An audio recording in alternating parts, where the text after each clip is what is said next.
And it is my pleasure now to introduce again Penny Freno from Career Services at Simon Fraser University. Penny, the floor is yours. Yes, thanks you so much, Bettina, and so exciting to see so many of you joining us from wherever in the world you happen to be. Sounds like the Waldo series there for a moment. So I am a career educator with Career and Volunteer Services at SFU, and I have the privilege of being having an undergraduate degree from the Faculty of Arts and Social Sciences, which I acquired several decades ago, and also the privilege of being the specialist for the Faculty of Arts and Social Sciences when it comes to all things career. Today, I'm going to be presenting information to you about what's involved in making a career choice. I'm going to introduce you to some of the programs and services offered by Career and Volunteer Services, and invite you to connect with us by showcasing how to do that. You're accustomed to the polls now, and we're going to start with one. So does your choice of major, first poll, does your choice of major determine your career? Yes or no?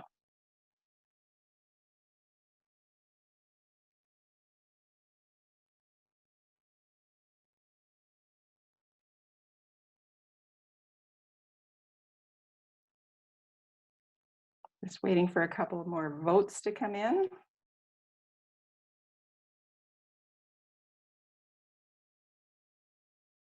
Okay, I think we've got, we've heard from everyone, so thank you, everyone. Very close in the results of the poll.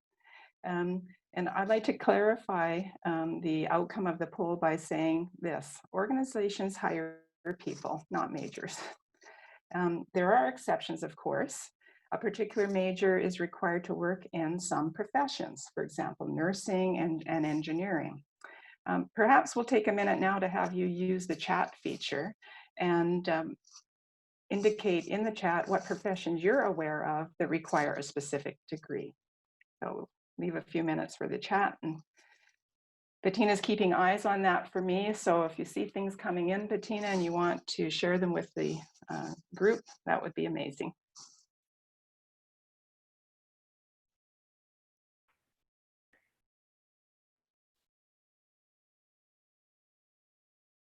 Just waiting. So as Penny said, you can always put in the chat whether there are specific careers where you really need a specific major. We have a lawyer who needs a law school degree, for example. Yes, that's excellent. A doctor. Mm-hmm. Doctor comes again. Yeah. A psychologist who needs a psychology degree. Yeah, those are all very specialized degrees.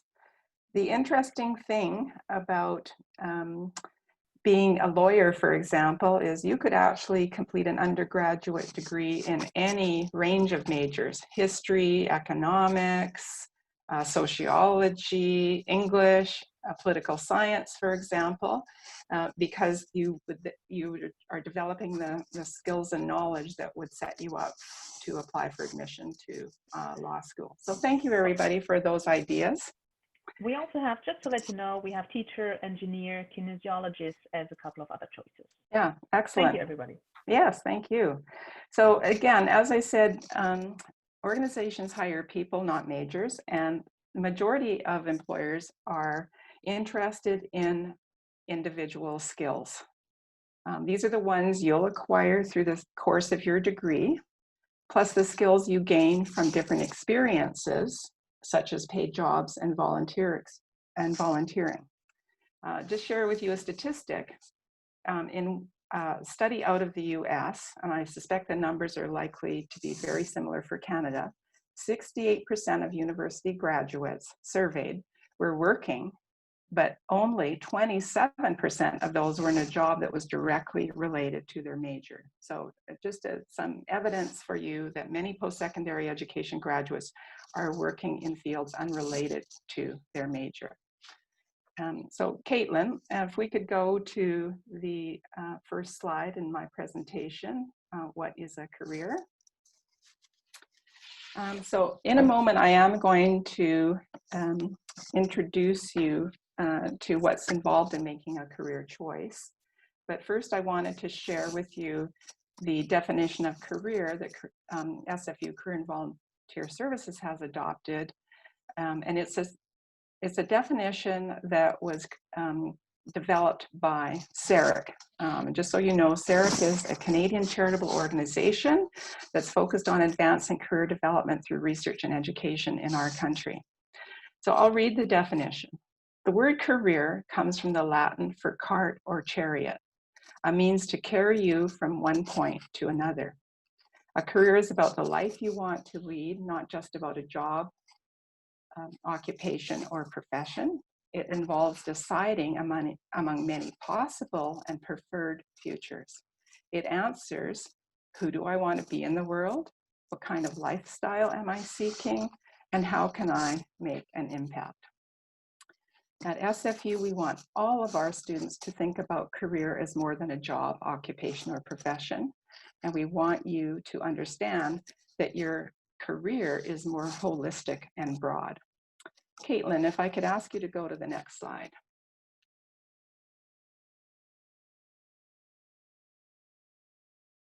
Thank you. So what's involved in a career choice? You have in front of you a pyramid, and the pyramid includes 4 components. My decision making, knowing how I make decisions, knowing about myself, and knowing about my options. So choosing a career is a big deal. And as you know now, a career is so much more than deciding about how you're going to make a living. These 4 components, so identifying the decision you want to make, knowing how you make decisions, and knowing about yourself, and knowing about your options, are the different aspects to making a career choice. And we're not talking about making a good choice or the right choice. We're talking about making a choice that's informed, a decision that is, and one that you're excited about. So again, we start by thinking about, well, what is the decision? Well, the decision is a response to a question you may be asking yourself, a concern or a challenge. So for example, what education or training do I want to pursue? What major do I want to select? What occupation do I want for myself? Do I enroll in cooperative education while I'm at SFU, for example? What volunteer experiences do I select? So these are just some ideas about the types of questions that you might be asking yourself and what might be on your mind. And if not today, certainly they are likely to crop up in the future. You also want to understand how you make decisions. So knowing how you make decisions is important. So consider this. You tend to spend a great deal of time weighing the pros and cons. Are you a person who makes decisions based on your gut instinct? Or are you someone that takes the leap before you approach? I'll give you a few minutes to those of you that would like to respond to the question about how you make decisions in the chat box.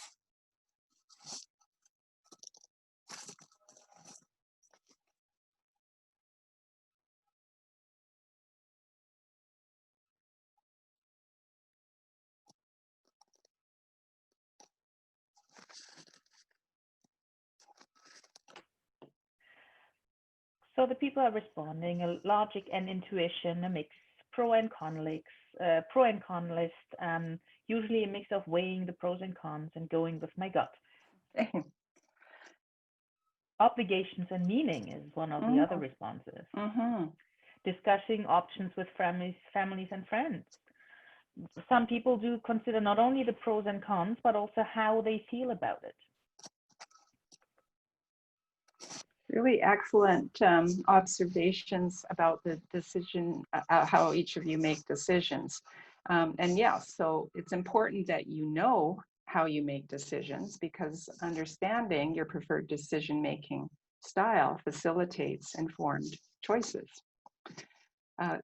Let's go to our next poll, Bettina. And the poll is, what percentage of each year of your life will you spend working? So please select from the choices, 65%, 71, 85, 90.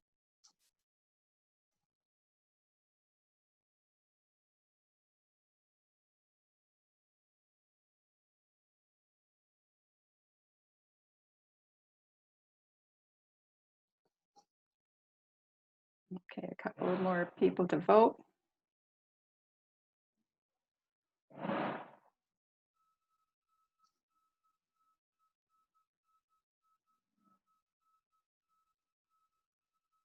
Okay, I think we've got all of our votes in now. So 65% of, pardon me, 24% of you said 65% of the time, 28% 71, 32, 85, and 16% of you said 90%. The answer, it was actually 71%, which is a big chunk of your life each year.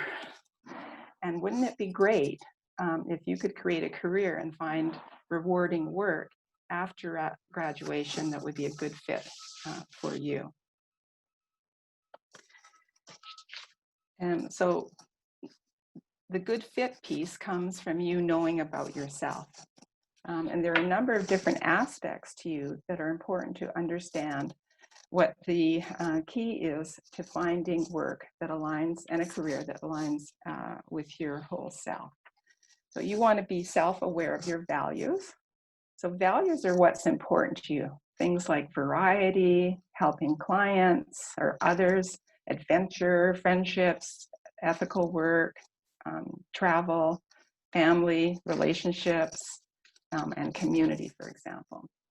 Interests, your interests play a role in identifying possible career and work options, the type of work you like, and the work environment where you believe you'll thrive.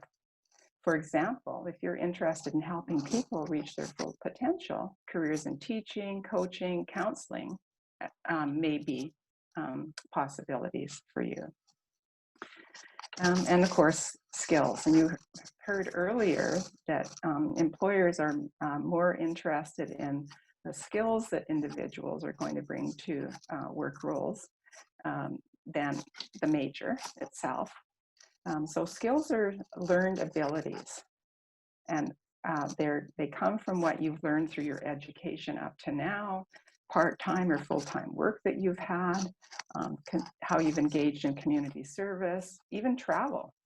And you'll learn and what you'll learn at SFU in your coursework, through the student engagement, any student engagement programs that you engage in, by joining clubs and student organizations, and cooperative education are going to support you in learning more about the skills that you want to use going forward.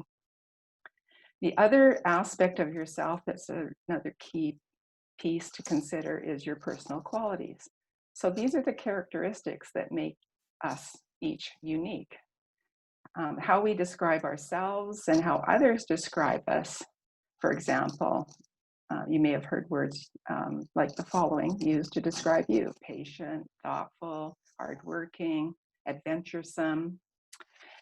So again, post in the chat some of the words that friends, family, coworkers, or others use to describe you.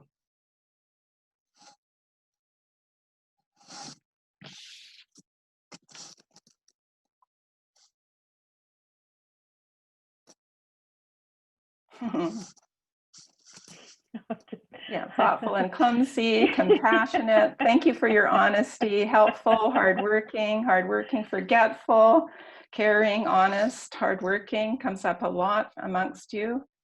Cool. Kind, inspirational.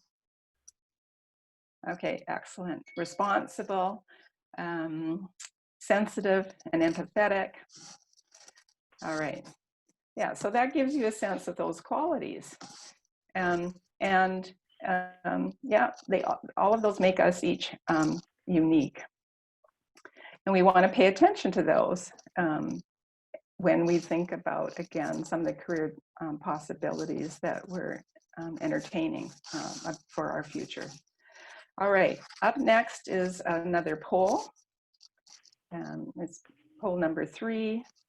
How many occupations are listed in Canada's National Occupational Classification System? What's your best guess?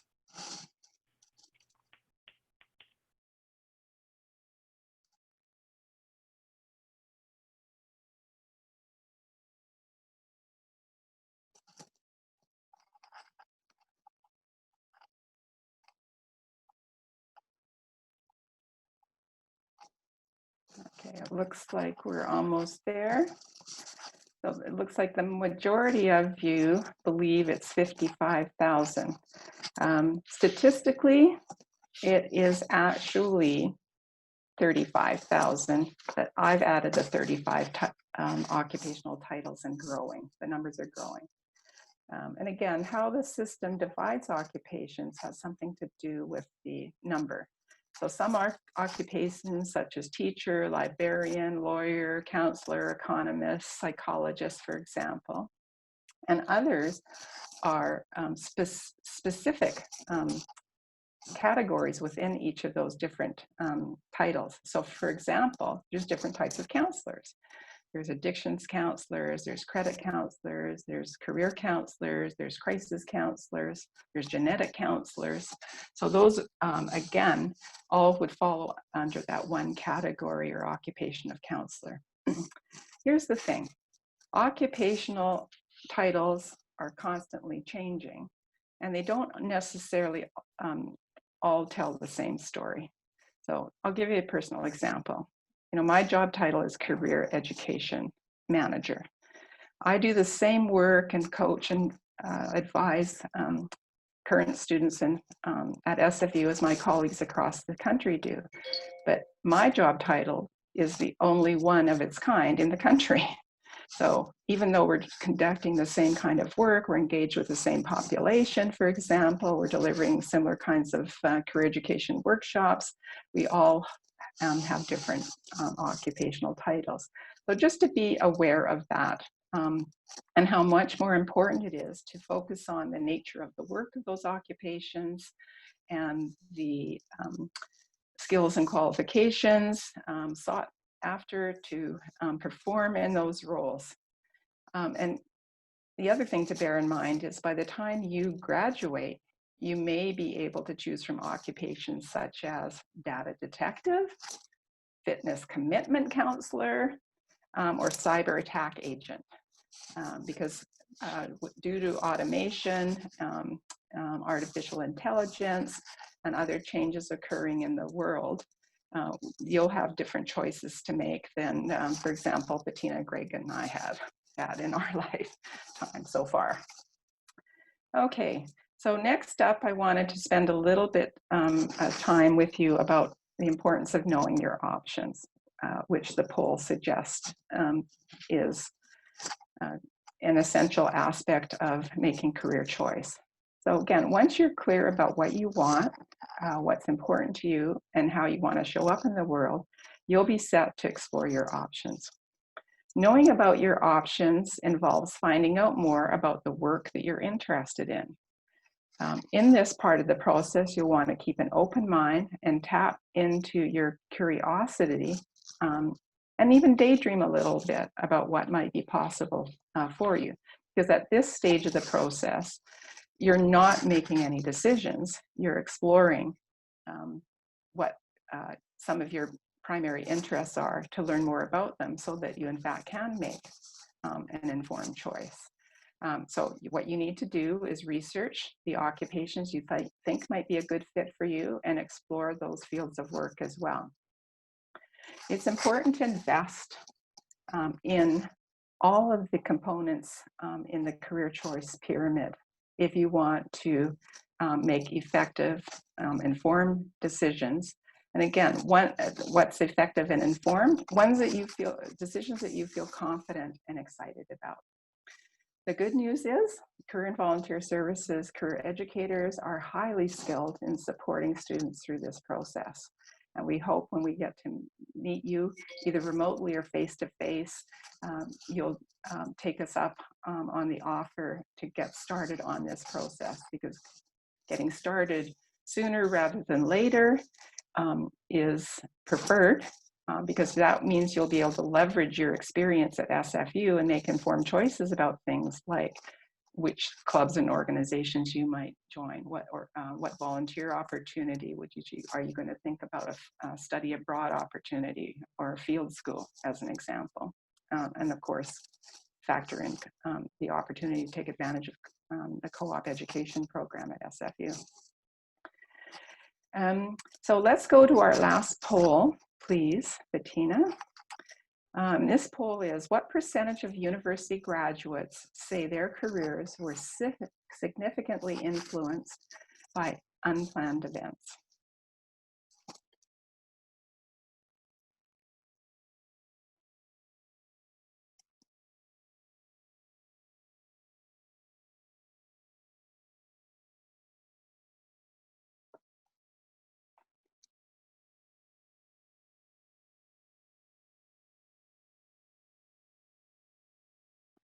Okay, so it looks like the votes are in, and those of you that selected 70%, pardon me, give yourself a high five. Statistically, that's the figure. Those of us that work as career educators in the field and post-secondary education believe it's probably somewhere between 70 and 85%, but 70% is what the data is telling us. So in a world that's constantly changing, this is normal. Things change, and there will be times between now and when you graduate from Simon Fraser University that you may change your mind about your goals, and that's okay. The career, and this provides evidence of the fact that career planning process never ends. So with the guidance of a career and volunteer services career educator, you won't get lost or stuck in the process. So again, we'd invite you to reach out to us and look forward to working with you in the future. Thanks, Bettina. Caitlin, could I ask you to go to the next, my next slide? Thank you. Okay, folks, so this is the Career and Work, so Career and Volunteer Services website. And as you can see, we're inviting you to get ready to explore, to help you develop a strategy and plan, create a plan for moving forward. And also, we're here to help individuals look for work, whether you're looking for work on or off campus, a part-time position, a full-time position. We're here to support you with that process as well. The exploration tools we have, which I'll speak to in a moment, is a tool called What Can I Do With My Degree? There's some other tools that we're using, a board game narrative assessment tool, for example. And exploration is also about participating in career education workshops, going to information sessions with employers, of which there'll be some of those in the fall that will be conducted remotely. As an example. Again, having a strategy loops back to what I'd said earlier about the importance of getting information and gaining experience and connecting with people to learn more about the possibilities that you're most curious about. And so you have access to our website now, so I'd invite you to check it out and poke around and see what we do have to offer you in terms of programs and services. All right, next slide, please, Caitlin. And so here's how you can connect with us on social media. As I mentioned, One Major Endless Possibility is a tool that is designed to support individuals to thinking about what might be possible for them and investigate what you might be able to do with your major. So for some of you that have some ideas on your mind, or you've already made up your mind, you might want to poke around in that particular resource on our website And if you're not sure, but you think you might be interested in history or economics or political science, check them all out. You may just see that there's some interdisciplinary aspects to each of those majors. And last but not least, volunteer services is in fact part of our unit. And so I'd invite you to check out who we are from the volunteer services perspective, which is a very valuable way to gain experience and in turn learn more about yourself through that process.